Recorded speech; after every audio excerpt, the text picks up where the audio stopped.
ನಮಸ್ತೆ ಸ್ನೇಹಿತರೆ, ನನ್ನ ಆರ್ ಕೆ ಮೀಡಿಯಾ ಚಾನೆಲ್ಗೆ ಸ್ವಾಗತ. ಈಗಾಗಲೇ ಮಕ್ಕಳು ಓದಿದ ಟೀಚರ್ ಡೈರಿ ಬಗ್ಗೆ, ಅದರ ಲೇಖಕರ ಬಗ್ಗೆ ನಿಮಗೆ ತಿಳಿಸಿದೆ. ಯಾರು ನೋಡಿಲ್ಲ ಅವರು ಹೋಗಿ ಡಿಸ್ಕ್ರಿಪ್ಷನ್ ಬಾಕ್ಸಲ್ಲಿ ಲಿಂಕ್ ಹಾಕಿದ್ದೀನಿ, ಹೋಗಿ ನೋಡ್ಕೊಂಬನ್ನಿ. ಆನಂತರ ನಿಮಗೆ ಮುಂದಿನ ವಿಚಾರಗಳು ಸಿಗುತ್ತೆ. ಡೈರಿ ಬರೆಯೋದು ತುಂಬ ಜನರ ಹವ್ಯಾಸ. ಅದರಲ್ಲೂ ವಿಭಿನ್ನತೆ ಇದೆ. ಕೆಲವರು ತಮ್ಮ ಒಂದು ಪರ್ಸ್ನಲ್ ವಿಷಯಗಳನ್ನ ಬರೀತಾರೆ, ಕೆಲವರು ದಿನದ ವಿಚಾರಗಳನ್ನ ಬರೀತಾರೆ. ಸೊ ಹೀಗೆ ಡೈರಿ ಬರೆಯಲು ತುಂಬ ವಿಭಿನ್ನತೆ ಅಂತ ನಾವು ಕಾಣಿಸ್ತೀವಿ. ಆದರೆ ಈ ಕಾದಂಬರಿಯಲ್ಲಿ ಬರುವ ಡೈರಿ ಯಾವುದು, ಅದರ ವಿಶೇಷತೆ ಏನು ಅನ್ನೋದೇ ಕುತೂಹಲ. ಇಲ್ಲಿ ಶಾಲಿನಿ ಟೀಚರ್ ಪಾತ್ರ ಏನು, ಅವ್ರು ಏಕೆ ಡೈರಿ ಬರೆದ್ರು, ಅದರಲ್ಲಿ ಏನಂತಹ ವಿಚಾರ ಇದೆ ಅನ್ನೋದನ್ನು ನಾವು ತಿಳ್ಕೊಬೇಕಾಗತ್ತೆ. ನಿಮಗೆ ತಿಳ್ಕೋಬೇಕು ಅನ್ನೋ ಕುತೂಹಲ ಇದ್ದರೆ ಖಂಡಿತ ವಿಡಿಯೋಗಳನ್ನು ಮಿಸ್ ಮಾಡದೆ ನೋಡಬೇಕು. ಹಾಗೆ ಯಾರು ಮೊದಲನೇ ಸಾರಿ ನನ್ನ ಚಾನಲ್ನ ನೋಡ್ತಾ ಇದ್ದೀರೋ ಅವರು ಸಬ್ಸ್ಕ್ರೈಬ್ ಮಾಡೋದನ್ನು ಮರಿಬೇಡಿ. ಹಾಗೆ ನಿಮ್ಮ ಫ್ರೆಂಡ್ಸ್ ಜೊತೆನ ಈ ಕತೆ ಕಾದಂಬರಿನ ಶೇರ್ ಮಾಡ್ಕೊಳ್ಳಿ. ಹಾಗಿದ್ರೆ ವಿಷಯಕ್ಕೆ ಬರೋಣ. ವಿಷಯ ಏನು ಗೊತ್ತಾ, ಕಾದಂಬರಿಯಲ್ಲಿ 14 ಕತೆಗಳನ್ನು ನಾವು ಕಾಣ್ತೀವಿ. ಒಂದೊಂದು ಕತೆನ ನಿಮಗೆ ಹೇಳ್ತಾ ಅದ್ರ ವಿಚಾರಗಳನ್ನು ಹಂಚ್ಕೊಳ್ತಾ ಹೋಗ್ತೀನಿ. ಮೊದಲನೇ ಕತೆ ಟೀಚರ್ ಮನೆಯಲ್ಲಿ ಮಕ್ಕಳು. ಅರೆ, ಟೀಚರ್ ಮನೆಯಲ್ಲಿ ಮಕ್ಕಳು ಏನು ಮಾಡ್ತಾರೆ ಅಂತನಾ? ಹಾಗಿದ್ರೆ ಕೇಳಿ. ಮೊದಲೆಲ್ಲ ಮಕ್ಕಳು ಟೀಚರ್ ಮನೇಲಿ ಕಾಲ ಕಳೀತಾ ಇದ್ದರು. ಓದೋದ್ರಿಂದ ಹಿಡಿದು ಅವ್ರ ಮನೆಯಲ್ಲಿ ಕೆಲಸಗಳನ್ನ ಮಾಡ್ತಾ ಅವ್ರ ಜೊತೆ ತುಂಬ ಅನ್ಯೋನ್ಯತೆಯ ಒಂದು ಬಾಂಧವ್ಯವನ್ನು ಬೆಳೆಸ್ಕೊಂಡಿದ್ರು. ಅದು ತುಂಬ ಅಮೋಘ ಅಂತಲೇ ಹೇಳ್ಬೋದು.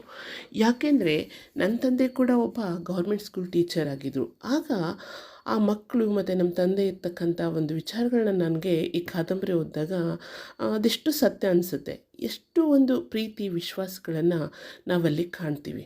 ಇಂತಹ ಬಾಂಧವ್ಯ ಈಗಿನ ಮಕ್ಕಳಲ್ಲಿ ಮತ್ತು ಈಗ ಸಿಟಿ ಮಕ್ಕಳಲ್ಲಿ, ಇಂಗ್ಲೀಷ್ ಮೀಡಿಯಂ ಮಕ್ಕಳಲ್ಲಿ ತುಂಬ ಕಡಿಮೆ. ಎಲ್ಲೋ ಅಲ್ಲೊಬ್ಬರು ಇಲ್ಲೊಬ್ಬರು ಇರ್ಬೋದು, ಆದರೆ ತುಂಬ ಅಂಥ ವಿಚಾರಧಾರೆಗಳು ಸಿಗೋದು ಕಡಿಮೆ.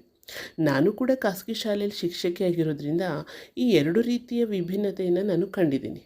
ಹಾಗೆ ಕನ್ನಡ ಮೀಡಿಯಂ ಮಕ್ಕಳಲ್ಲಿರೋ ಪ್ರೀತಿ ವಿಶ್ವಾಸ ಈ ಆಂಗ್ಲ ಮಾಧ್ಯಮ ಮಕ್ಕಳಲ್ಲಿ ಇಲ್ವೇನೋ ಅಂತ ನನಗನ್ಸುತ್ತೆ. ಮುಂದಿನ ತರಗತಿಗಳಿಗೆ ಹೋದ್ಮೇಲೆ ಹಿಂದಿನ ತರಗತಿ ಶಿಕ್ಷಕರಿಗೆ ವಿಶ್ ಮಾಡೋದನ್ನೇ ಮರ್ತು ಬಿಡ್ತಾರೆ ಇಂಗ್ಲೀಷ್ ಮೀಡಿಯಂ ಮಕ್ಕಳು. ಸೊ ಅದು ಬಿಡಿ. ಈಗ ಏನಪ್ಪ ಅಂದರೆ, ಇಲ್ಲಿ ಶಿಕ್ಷಕ ಮತ್ತು ಮಕ್ಕಳ ಒಡನಾಟ ಹೇಗಿದೆ, ಅವರು ಎಷ್ಟು ಒಬ್ರಿಗೊಬ್ರು ಹಚ್ಕೊಂಡಿದ್ದಾರೆ ಅನ್ನೋದನ್ನು ನಾವು ನೋಡ್ತಾ ಹೋಗ್ತೀವಿ. ಹಾಗಿದ್ರೆ ಟೀಚರ್ ಮನೆಯಲ್ಲಿ ಮಕ್ಕಳು ಏನು ಮಾಡ್ತಾರೆ, ಟೀಚರ್ ಮನೇಲಿ ಯಾಕಿದ್ದಾರೆ, ಟೀಚರ್ ಮನೇಲಿ ಇಲ್ವಾ, ಅವರು ಮಾಡ್ತಕ್ಕಂಥ ಕೆಲಸಗಳೇನು, ಹೀಗೆ ನಾವು ಒಂದೊಂದೇ ವಿಚಾರಗಳನ್ನು ಎಳೆ ಎಳೆಯಾಗಿ ನೋಡ್ತಾ ಹೋದಾಗ ತುಂಬ ಕುತೂಹಲ ಹುಟ್ಟಿಸುತ್ತೆ ಮತ್ತು ತುಂಬ ಮೆಸೇಜ್ಗಳು ನಮಗಿಲ್ಲಿ ಸಿಗುತ್ತೆ. ಟೀಚರ್ ಮನೆಯಲ್ಲಿ ಮಕ್ಕಳು ಮೊದಲನೇ ಕತೆ ಈ ಕಾದಂಬರಿದು. ಇಲ್ಲಿ ಶಾಲಿನಿ ಟೀಚರ್ ತುಂಬ ಮುಖ್ಯವಾದಂಥ ಪಾತ್ರ. ಶಾಲಿನಿ ಟೀಚರ್ ಇಂದೂರಿನ ಶಾಲೆಗೆ ಬಂದು 2 ವರ್ಷ ಆಗಿತ್ತು. ಇವರು ಪಾಠ ಮಾಡೋದು 7ನೇ ತರಗತಿ ಮಕ್ಕಳಿಗೆ. ಇವರು ಪಾಠ ಮಾಡ್ತಾ ಇದ್ದಾರೆ ಅಂದರೆ ಮಕ್ಕಳಿಗೆ ಹಬ್ಬನಪ್ಪ. ಎಷ್ಟು ಖುಷಿ ಅಂದರೆ, ಯಾಕೆ ಅಂದರೆ ಟೀಚರ್ ಪ್ರತಿದಿನ ಹೊಸ ಹೊಸ ವಿಚಾರಗಳನ್ನ ತಿಳಿಸ್ತಾಯಿದ್ರು. ಯಾವುದ್ರ ಮುಖಾಂತರ? ಕತೆಗಳ ಮುಖಾಂತರ, ದೃಷ್ಟಾಂತಗಳ ಮುಖಾಂತರ, ಕವನಗಳ ಮುಖಾಂತರ ಮಕ್ಕಳಿಗೆ ತುಂಬ ಇಷ್ಟದಿಂದ ಕ್ಲಾಸ್ನ ಕೇಳ್ತಾಯಿದ್ರು. ಸೊ ಇವರ ಸ್ವಂತ ಊರು ಯಾವುದಪ್ಪ ಅಂದರೆ ಬಯಲು ನಾಡಿನ ಬೇಲ್ಗಿ. ಅಲ್ಲಿ ಸುತ್ತ ಕಲ್ಲಿನ ಗುಡ್ಡ, ಬಯಲು ಸೀಮೆ, ಬಿಸಿಲುನಾಡು ಅಂತ ಹೇಳ್ತೀವಿ. ಇವರು ಇಂದೂರಿನಿಂದ ತಮ್ಮೂರಿಗೆ ತಿಂಗಳಿಗೊಮ್ಮೆ ಊರಿಗೆ ಹೋಗಿ ಅಲ್ಲಿ ಅಪ್ಪ ಅಮ್ಮನ, ತಂಗಿನ, ತಮ್ಮನನ್ನು ಭೇಟಿ ಆಗ್ತಾಯಿದ್ರು. ಇವರು ಇಂದೂರಿನಲ್ಲಿ ಒಂದು ಚಿಕ್ಕ ಮನೇನ ಬಾಡಿಗೆ ಮಾಡ್ಕೊಂಡಿದ್ರು. ಅದು ಮಹಾವೀರನ ಮನೆ ಅಂತ. ಸೊ ಅಲ್ಲಿ ಅವರು ಇರ್ತಕ್ಕಂಥ ಸಂದರ್ಭದಲ್ಲಿ ಆ ಒಂದು ಓಣಿಯ ಮಕ್ಕಳೆಲ್ಲ ಸಂಜೆ ಸಮಯದಲ್ಲಿ ಇವ್ರ ಮನೇಲಿ ಇರ್ತಿದ್ರು. ಶಾಲೆಯಿಂದ ಹೋದ್ಮೇಲೆ ಹೋಮ್ವರ್ಕ್ ಎಲ್ಲ ಮಾಡ್ಕೊಳೋದು, ಒಂದಿಷ್ಟು ಓದೋದು, ಒಂದಿಷ್ಟು ತಮಾಷೆ ಮಾಡೋದು, ಹೀಗೆ ಟೀಚರ್ ಮನೇಲಿ ಅವರು ತುಂಬ ಸಮಯವನ್ನು ಕಳೀತಾಯಿದ್ರು. ಅದರಲ್ಲೂ ಹಮೀದಾ, ರೇಷ್ಮಾ ಮಾತ್ರ ಹೆಚ್ಚಿನ ಸಮಯವನ್ನು ಟೀಚರ್ ಮನೆಯಲ್ಲೇ ಕಳೀತಾಯಿದ್ರು. ಅಲ್ಲೇ ಪಾಠ, ಅಲ್ಲೇ ಊಟ, ದಿನಾಲು ಸಂಜೆ ಶಾಲಿನಿ ಟೀಚರಿಂದ ಅವರು ಎಷ್ಟೋ ವಿಚಾರಗಳನ್ನ ಕಳೀತಾಯಿದ್ರು. ಅಷ್ಟೇ ಅಲ್ಲ, ಬಿಜಾಪುರದಿಂದ ಮಾಡಿರ್ತಕ್ಕಂಥ, ಅಂದರೆ ಬಿಜಾಪುರದ ಬೆಳ್ಳನೆ ಜೋಳದ ರೊಟ್ಟಿ ಅಂತ ಹೇಳ್ತೀವಲ್ಲ. ಸೊ ಜೋಳದ ರೊಟ್ಟಿ ಅಂದರೆ ನಿಮಗೆ ಗೊತ್ತು, ತುಂಬ ರುಚಿಯಾಗಿರುತ್ತೆ, ಆರೋಗ್ಯಕ್ಕೂ ತುಂಬ ಒಳ್ಳೆಯದು. ಇವರು ಬಯಲುಸೀಮೆಯವರಾಗಿರೋದ್ರಿಂದ ಪ್ರತಿದಿನ ರೊಟ್ಟಿ ಮಾಡ್ಕೊಂಡು ತಿಂತಾಯಿದ್ರು. ಆದರೆ ಮಲೆನಾಡಿನ ಮಕ್ಕಳಿಗೆ ಅದು ತುಂಬ ಅಚ್ಚರಿ ಅನ್ನಿಸ್ತಾ ಇತ್ತು. ಯಾಕಂದರೆ ಇತ್ತೀಚೆಗೆ ಮಲೆನಾಡಲ್ಲಿ ಕೂಡ ಜೋಳ ಉಪಯೋಗಿಸ್ತಾ ಇದ್ದಾರೆ. ಆದರೆ ಮೊದಲೆಲ್ಲ ಆ ಮಲೆನಾಡಿನ ಮಕ್ಕಳಿಗೆ, ಅಂದರೆ ಮಲೆನಾಡಿನ ಜನಕ್ಕೆ ಕೂಡ ಜೋಳದ ರೊಟ್ಟಿ ಅಂದರೆ ಆಶ್ಚರ್ಯ.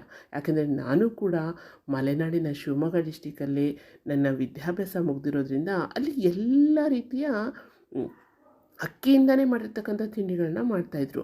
ಸೊ ಹಾಗಾಗಿ ಅಲ್ಲಿನ ಮಕ್ಕಳಿಗೆ ಈ ಟೀಚರ್ ಒಂದು ಊಟ, ಅಡುಗೆ ತುಂಬ ಡಿಫ್ರೆಂಟ್ ಆಗಿರೋದ್ರಿಂದ ಅವಕ್ಕೆಲ್ಲ ತುಂಬ ಖುಷಿ ಆಗ್ತಿತ್ತು. ಟೀಚರ್ ಆಹಾರ ಕೂಡ ಇವರು ತಿಂತಾಯಿದ್ರು. ಯಾಕೆಂದರೆ ಆ ಕಡೆಯಲ್ಲಿ ತುಂಬ ಖಾರ, ಇಲ್ಲೆಲ್ಲ ತುಂಬ ಸಪ್ಪೆ. ಸೊ ಮಕ್ಕಳು ಟೀಚರ್ ಜೊತೆ ಎಷ್ಟು ಅನ್ಯೋನ್ಯವಾಗಿರ್ತಾಯಿದ್ರು ಅಂದರೆ ಅಷ್ಟು ಆ ಮಕ್ಕಳಿಗೆ ಟೀಚರ್ ಒಂದು ಮಾಡಿರ್ತಕ್ಕಂಥ ರೊಟ್ಟಿ, ಪಲ್ಯ, ಸಾರು ತಿಂದಾಗ ಆ ಮಕ್ಕಳಲ್ಲಿ ಖಾರ ತಡೆಯೋಕ್ಕಾಗದೆ ಕಣ್ಣಲ್ಲಿ ನೀರು ಬಂದಿದ್ದು ಉಂಟು. ಅದರಲ್ಲೂ ಪಕ್ಕಿ ರೇಷ್ಮಳಿಗೆ ಕಣ್ಣಲ್ಲಿ ನೀರು ಇಳಿಯೋದಿದ್ದನ್ನು ನೋಡೋಕ್ಕೆ ಮಜಾ ಅನ್ನಿಸ್ತಾ ಇತ್ತು. ಇದಕ್ಕೆ ಅದರ ಒಂದು ಖಾರದ ಒಂದು ಪ್ರಭಾವ. ಟೀಚರ್ ಅಡುಗೆಯಲ್ಲಿ ತುಂಬ ಖಾರ ಇರಬೇಕು. ಹಾಗಾಗಿ ಏಕೆಂದರೆ ಅವ್ರು ತಿಂತಕ್ಕಂಥ ಅಡುಗೆನೇ ಹಾಗೆ, ಬಯಲು ಸೀಮೆಯ ಊಟನೇ ಹಾಗೆ, ಸ್ವಲ್ಪ ಖಾರ ಖಾರ. ಸೊ ಹೀಗೆ ಟೀಚರ್ ಜೊತೆ ಮಕ್ಕಳು ತುಂಬ ಖುಷಿಯಾಗಿ, ತುಂಬ ತಮಾಷೆಯಾಗಿ ಆ ಮಕ್ಕಳ ಜೊತೆ ಅವರು ಮಕ್ಕಳಾಗಿ ಕಾಲವನ್ನು ಕಳೀತಾ ಇದ್ದರು. ಅವತ್ತು ಸಂಡೇ ಇತ್ತು. ಶಾಲಿನಿ ಟೀಚರ್ ತಮ್ಮೂರಿಗೆ ಹೋಗಿದ್ದರು. ಸಂಜೆ ಸಮಯದಲ್ಲಿ ಮೇರಿ, ಹಮೀದಾ, ರೇಷ್ಮಾ, ಕಸ್ತೂರಿ ಎಲ್ಲರೂ ಸೇರಿ ಟೀಚರ್ ಮನೆ ಕಡೆ ಬಂದರು. ಇವರನ್ನು ನೋಡಿದ ಮಹಾವೀರ ಮನೆಯೊಳಗಿಂದ ಕೀಲಿಕೈ ತಂದುಕೊಟ್ಟ. ರೇಷ್ಮಾ ನಗುತ್ತಾ, ಮಹಾವೀರ, ನಾವೆಲ್ಲ ಸೇರಿ ಟೀಚರ್ ರೂಮ್ ಸ್ವಚ್ಛ ಮಾಡಬೇಕು ಅಂದಾಗ ಎಲ್ಲ ಹಾಂ ನಮ್ಗೆ ಗೊತ್ತು, ಟೀಚರ್ ಊರಿಗೆ ಹೋಗುವಾಗ ಹೇಳಿದ್ದಾರೆ ಅಂಥೇಳಿ ತಾನು ಹೋಗಿ ಬೀಗ ತಂದುಕೊಡ್ತಾನೆ. ಹಾಗೆಯೇ ಒಂದು ಕಂಡೀಷನ್ ಕೂಡ ಹಾಕ್ತಾನೆ, ಯಾವುದೇ ಟೀಚರ್ ಮನೆ ಸಾಮಾನುಗಳನ್ನು ನೀವು ತೊಗೊಂಡು ಹೋಗಬಾರ್ದು ಅಂತ ಜೋರಾದ ಧ್ವನಿಯಲ್ಲಿ ಮಹಾವೀರ ಹೇಳ್ತಾನೆ. ಆಗ ನೋಡಿ, ಆಯಿತು ಮಾರಾಯ, ನೀನು ಹೇಳ್ದಂಗೆ ಕೇಳ್ತೀನಿ, ದೊಡ್ಡ ಸಾಹುಕಾರ ಇವ ಅಂತ ಕಸ್ತೂರಿ ತೊದಲು ಮಾತಲ್ಲಿ ಹೇಳ್ತಾಳೆ. ಅಂದರೆ ಆ ಹುಡುಗಿ ತೊದಲು ಮಾತಾಡ್ತಿರ್ತಾಳೆ. ಸೊ ಎಲ್ಲರೂ ಜೋರಾಗಿ ನಗ್ತಾರೆ. ಆದರೆ ಅವಳು ಹಾಗೆ ನಕ್ಕಿದಾಗ ಅವಳನ್ನ ಯಾರು ರೇಗಿಸೋದಕ್ಕೆ ಹಾಗೆ ಹೇಳೋದಿಲ್ಲ. ಎಲ್ಲರೂ ತಮಾಷೆಗೆ ಅವಳನ್ನ ಒಂದು ಅಕ್ಕರೆಯಿಂದಲೇ ನೋಡ್ತಿರ್ತಾರೆ. ಅವಳು ಕೂಡ ಆ ಸ್ನೇಹಿತರ ಒಂದು ತಮಾಷೆಯಾಗಿ ತಗೊಂಡು ಅವ್ರ ಜೊತೆ ತಾನೂ ಕೂಡ ನಕ್ಕೊಂಡು ಖುಷಿಯಾಗಿರ್ತಾಳೆ. ಎಲ್ಲೂ ಒಂದು ಸ್ವಲ್ಪನೂ ಕೋಪನೂ ಮಾಡ್ಕೊಳ್ದೆ ಎಷ್ಟು ಖುಷಿಯಿಂದ ಅವಳು ಇರ್ತಾಳೆ ಅಂದರೆ ಅವಳ ಗೆಳತಿಯರ ಬಗ್ಗೆ ಅವಳಿಗೆ ಹೆಮ್ಮೆ ಇದೆ. ಹೀಗೆ ರೇಷ್ಮಾ ಅಲ್ಲಿಂದ ಕೀಲಿಕಾಯಿನ ತಗೊಂಡು ಏನು ಮಾಡ್ತಾಳೆ, ರೂಮಿನ ಒಳಗಡೆ ಹೋಗ್ತಾಳೆ. ಹಾಗಿದ್ರೆ ಮಕ್ಕಳು ಆ ರೂಮ್ ಒಳಗಡೆ ಹೋದ್ಮೇಲೆ ಏನು ಮಾಡ್ತಾರೆ ಅನ್ನೋದನ್ನು ನಾವು ಮುಂದಿನ ವಿಡಿಯೋದವರೆಗೂ ಕಾಯೋಣ. ನಮಸ್ತೆ ಸ್ನೇಹಿತರೆ.